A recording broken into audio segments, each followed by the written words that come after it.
What's good, YouTube? This your man Spill Dog. Hearing that Ryan cheated, man, it really make me feel a lot stronger about how I felt about the fight in general. Anyway, after Devin got knocked down and hurt like he did in the seventh round, I felt like Bill should have stopped the fight. In my opinion, the fight really wasn't nothing more than a glorified exhibition fight that's actually going to go on their record. I say that because the belts wasn't on the line. Ryan already cheated and came in overweight. So the only thing I felt like Devin was fighting for once he got hurt was protecting his undefeated record. His titles wasn't on the line. Ryan cheated uh, to get to be as strong as he was. And this is all before we even knew he took the PEDs. And I couldn't understand why Bill Haney let it go on like that. Now, true enough, yeah, Devin showed us heart. I always knew he had it. He showed that he'll get up and keep fighting. I never really questioned that. And yeah, that was a nice thing to show, but not in a meaningless fight. It would have been the right thing to show if the fight was actually for his titles. It would then it made sense to let the boy take that type of damage and take those type of clean shots to the head too. At that, it wasn't like he was getting hurt to the body; he was getting hurt to the head. It just wasn't. It wasn't. There was no real purpose, and you know, letting it go all the way. Letting him fight his heart out for a fight that's really an exhibition at most. I mean, like I said, the only thing that legitimized the fight a little bit is the fact that it goes on a record. But the man missed weight on purpose. I think Devin, even if he didn't know it, he knew it by the time he got on the scales, just by how Ryan carried himself. So once the titles wasn't up for grabs, it's one thing. Okay, you don't want to let your fans down. Let's go ahead and fight anyway. Then bam, he get hurt bad in the first round. The very first round, he got hurt bad, and he really didn't get his legs back under him good till about the third round. I felt like he won the second round, but I felt like he looked uncertain and still a little unstable up until about the third or fourth round. And when he got hurt, like he did in the seventh, I mean he was hurt bad on that knockdown. He really was. And he got hurt by the right hand before he got clipped with the left hook. It was a bang bang type deal. And only thing I felt like Bill was worried about him staying undefeated. And I think safety is more important than saving an O. And then it's not just a fighter, it's your son's life. Not saying, because Bill Haney loved his son unconditionally. I got no doubt about that. So I'm not saying it like he didn't give a fuck about his boy. The man loved his boy. But sometimes, I've said this before, I coached basketball when my son boxed. I didn't train him, but I did like hang around like Earl Daddy do, and I did help.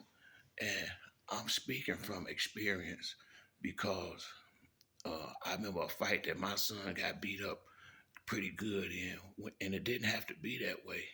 It was my fault.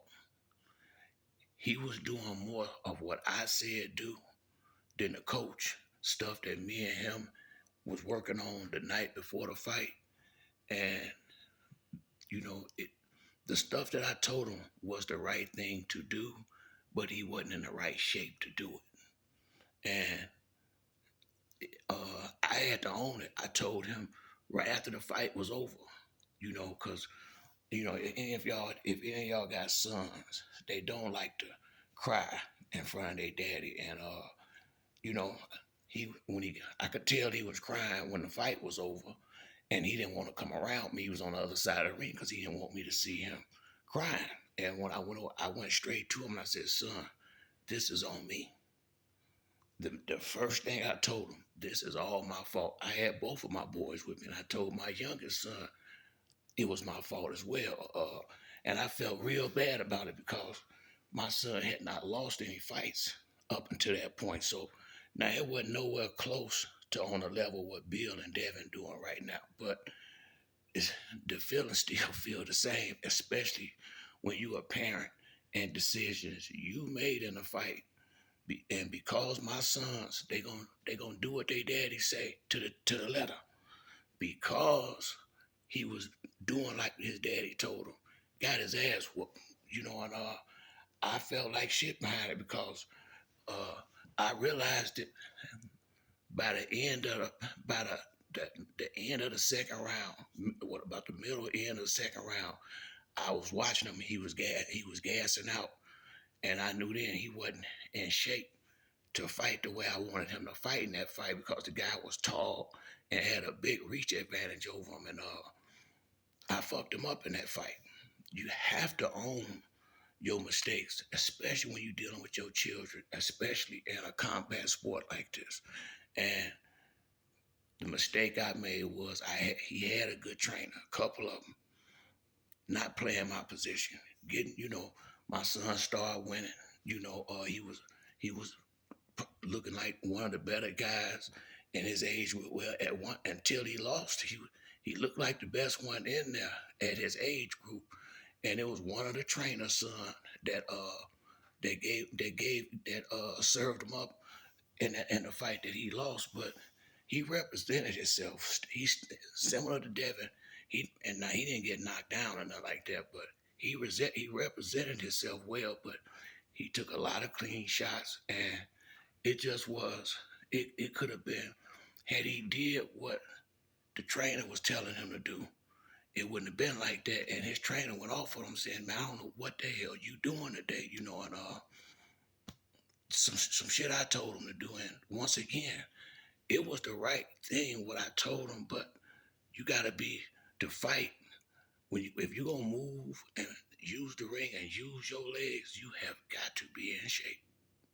I mean, to fight that way for 4 hard rounds, you need to be in 8 round shape.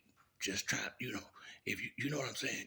I think you get the gist of what I'm trying to say, and I felt like that was type of, but what Davin is at is a whole nother level, 20 times the level my son was on. Stakes was a whole lot higher for Devin. My son still had on headgear and the gloves that you use in the gym. Wasn't, you understand what I'm saying? This was a lot more dangerous what Devin was going through, taking them big shots like that, and in a meaningless fight. Now, if this fight was for the titles, I'm with Bill. You got to fight, son, and unless I see that you just can't fight no more, but you know, there wasn't no way he knew the boy was on steroids and nothing like that. So you can't blame him for that part. But the fact that it really wasn't no meaning to the fight and the titles wasn't on the line, the boy cheated to begin with, and he hurt him bad. He noticeably hurt him in the first round. Right then, okay, this fight don't mean nothing. If it start getting too tough, we're gonna go and stop this cause I'm not gonna let him take unnecessary damage. And the boy got a long future ahead of him. Devin, 24, 25 years old. He got a long way to go. So why would I let him? Why would I expose him to that type of danger when there ain't nothing to gain from this? There was nothing to gain from this, other than credit or respect, and you already get enough respect. And I would have rather for them to be calling my son soft and whatever else they would have wanted to say had I stopped the fight and him be, not swole up, no chance of anything happening to his head or get a detached retina or anything, because he was getting hit up, he was getting touched up. top. He wasn't getting hurt to the body. He was getting hurt to the head consistently. He took a lot of big shots. He really got knocked down like 4, 5 times in the fight. At least 5 legitimate knockdowns. You don't leave that boy out there and let him get beat on like that in a fight that don't have no meaning. And I just felt like this is why I felt like one, the fatherly thing, getting too caught up in it, and two, worried too much about this shit with Floyd and wanting to be undefeated.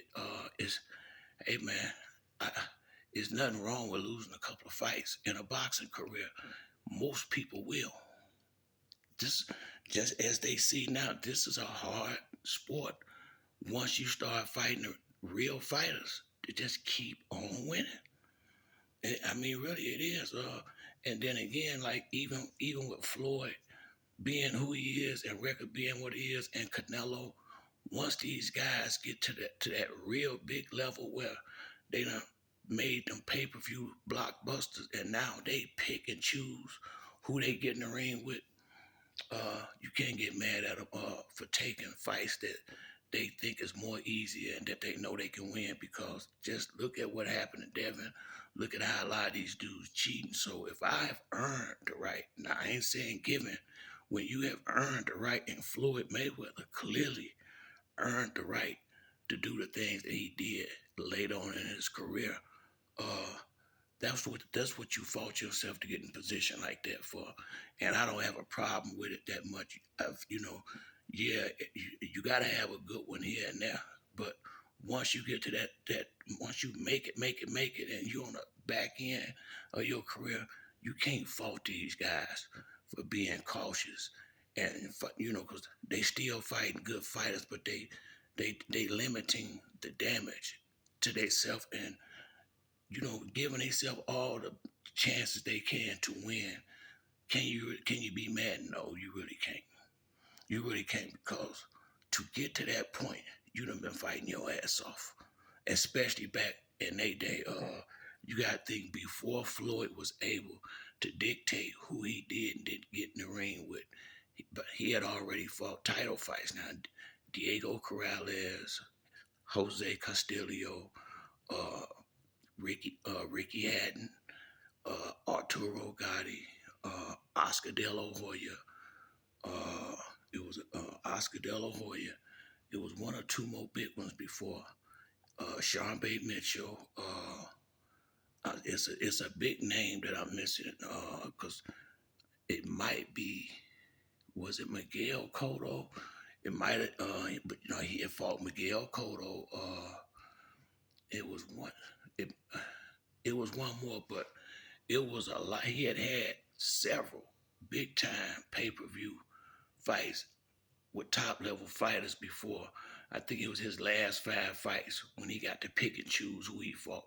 And that's when he had two with Maidana, Victor Ortiz, Andre Berto, and Manny Pacquiao and Canelo.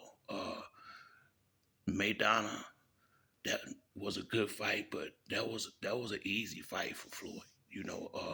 He did that because of Adrian Broner. The fight with Andre Berto, I thought would have been more competitive, but Andre Berto is not no scrub. Neither is Maidana. The Robert Guerrero fight, that was that was. But this is, he got to pick him. There was no chance of him losing to Robert Guerrero. There was no chance of him losing to Maidana. There was no chance in him losing. It was one. It was one more, but he still took two good fights on that Showtime contract, because he still fought Canelo and he fought Manny Pacquiao. It ain't like he had nada. It wasn't like he was just picking his fights like that his entire career. It was just those last about 6 or 7 fights when he had that kind of leverage and took advantage of it. And once again, once you see stuff like what happened with Devin, you can understand that. And just hopefully Devin mentally recovers from what happened. Although he know he cheated, all that stuff, no matter what you still know you got knocked down that many times in a fight, when you felt like this guy wasn't even in your neighborhood as far as ability. So that's gonna be in his head for a while. I don't see how it won't be. If he get in a fight with a top fighter and they start touching him and he feel and he start in the shots is hard on him, who's to say what's gonna go on his head? So, hopefully mentally strong enough to completely put that past him. But I just think his next fight out should not be, it can be a top level guy, but it don't need to be a guy that's a big puncher. Not for the next fighter. So I don't think that'll be smart. But that's it for me on this video. If you like the video, hit the like and subscribe. Till the next time, it's your boy Spill Dog. I'm out.